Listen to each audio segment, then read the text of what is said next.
Okay. In this video today, we are going to learn about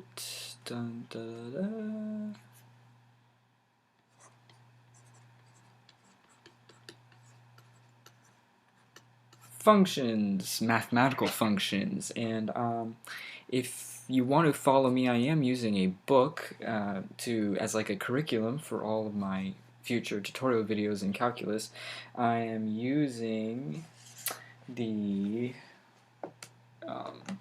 Stewart, James Stewart Calculus 7th edition, early Transcendentals calculus textbook. It has a blue integral sign on the cover, and I'm basically just starting at section 1.1. And it's all about functions, and we start out by, it's called four ways to represent functions. Okay, 4 ways to represent functions, and I'm going to give all 4 to you, but first, notification.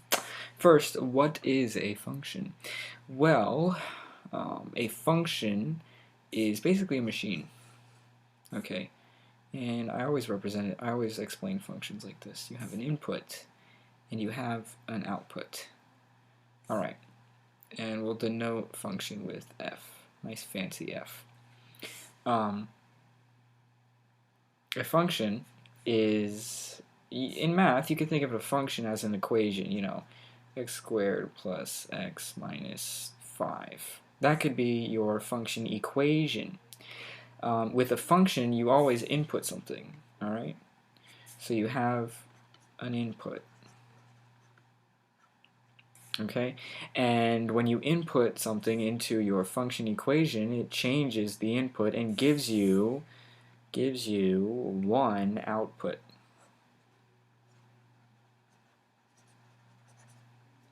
So that's basically the definition of a function.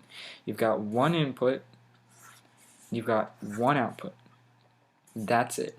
And this is so important because if you're looking at the graph of a function, or if you're looking at the other ways to represent functions, which I'll go over in a few seconds, you'll see that some of the inputs and outputs do not match this definition of a function. Sometimes with one output you'll have with one input you'll have two different outputs, and that is not allowed. You cannot have two different outputs. So let's look at the different ways. Because why can't you have two outputs? Well, when you put one thing in, you can only produce one thing, unless your function machine is something that makes new material, several new kinds of material from one object, which, I mean, matter can't be created or destroyed. That's a law of physics, of chemistry, and, general science. So since matter can't be really created, your function machine can't really create more than one output for something it's given. Functions in math simply change an input and give you only one output. Now, two different functions, however, can produce the same output given a different input or whatever. Well, I'm sorry. One function can produce two outputs based on two different inputs, and you'll see that in a few seconds. The first way to represent a function, so first way is through what's called mapping. And that's when you're given a list of inputs and then a list of outputs that correspond to those inputs. So I've been using blue for inputs. So how about, let's say we have a function and we input 1 and we input 2. And let's say the function outputs 0 and -5.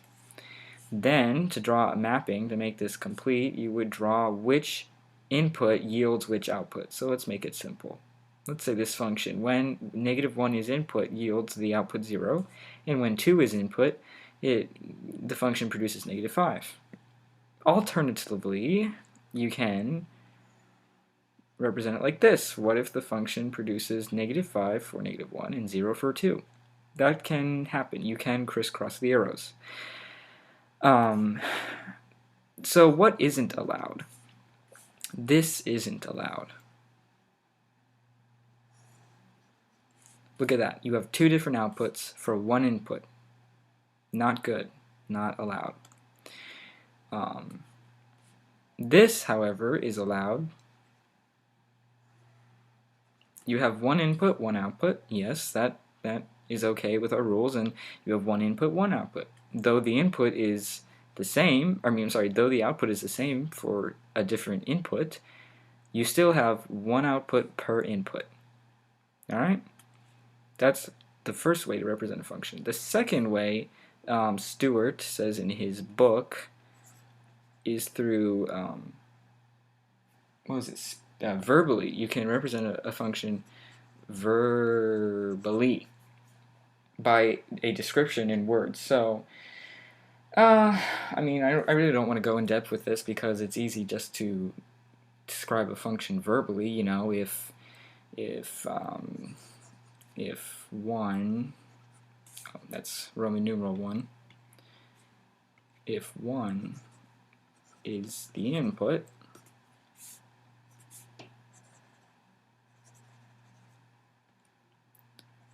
then function f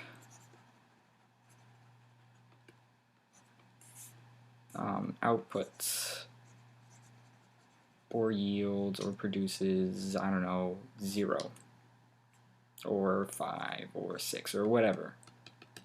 Whatever output it produces. This is a verbal description, right? The third way, Stewart says, to represent a function is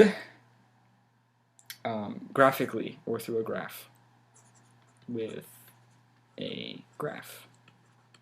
And that is a very good way to represent a function. So, for example, let's say we have a graph. We have our x and we have our y. Okay? And let's just say this is our function.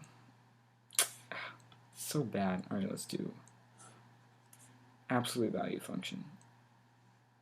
Absolute value function.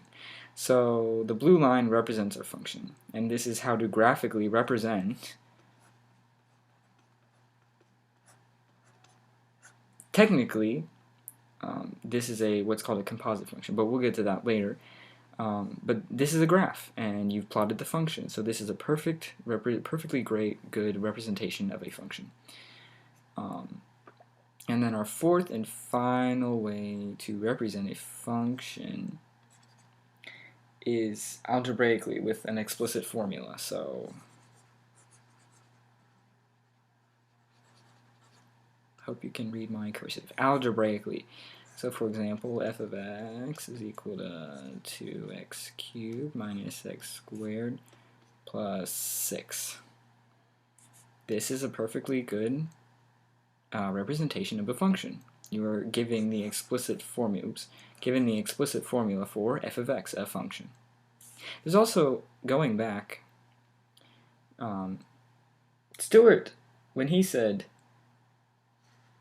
I said mapping, Stewart actually in his book does not say mapping. He says numerically. And then he goes to describe it as by a table of values. And this is kind of like a table of values, except you're putting in arrows between two different cells that aren't even connected by a mid-cell. So it's not really a table, but this is mapping. This is a numerical representation. There's another numerical representation. Oops, got to the end of my slide. I'll just add 5. David's 5 ways to represent a function. And this is through coordinate points or coordinate pairs. So for example, if you're given the set 0, 1, 4, 5, 112, you can say this is a function. These would be the inputs. I probably should have done that in blue. And these are the outputs.